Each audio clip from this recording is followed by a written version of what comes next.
Welcome to Sasi's kitchen. வாங்கினேர்களே, இன்றைக்கி ராகி சேமியாவில் கொழுக்கட்டை எப்படி செய்கிறதுன்னு பார்ப்போம். அதுக்கு தேவையான பொருட்கள்: ராகியை ஊற வச்சுக்கோங்க, எவ்வளோ தேவையோ அது மாதிரி. அப்புறம் கடுகுளுத்தம் பருப்பு, கடலப்பருப்பு, உரப்புக்கு ஏற்ற மாதிரி காஞ்ச மிளகா, கருவேப்பிலை எடுத்து வச்சுக்கோங்க, வெங்காயம் எடுத்துக்கோங்க. எல்லாம் எண்ணெய் போட்டு கடுகு போட்டு இது எல்லாத்தையும் பொரித்து எடுத்துக்கோங்க. பிங்கிஷ் கலர் இருந்தால் போதுமானது.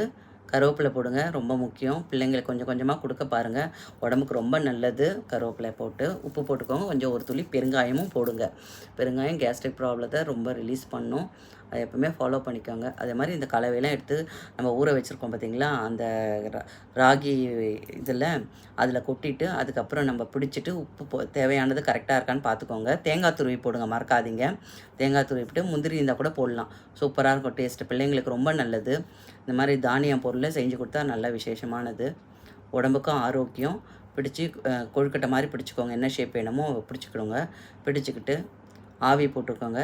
ஆவி போட்டுட்டு எடுத்திங்கன்னா சுவையான ராகி சேமியா கொழுக்கட்டை ரெடி ஆகிடும்.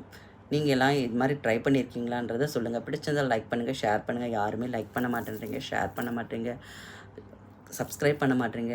உங்களுக்காக தானே விதவிதமாக நாங்கள் போடுறோம். எங்களுக்கு பிடிச்சிருந்தால் லைக் பண்ணுங்கள். தேங்க்யூ ஃபார் வாட்சிங் this video. Thank you a lot. We see in another video.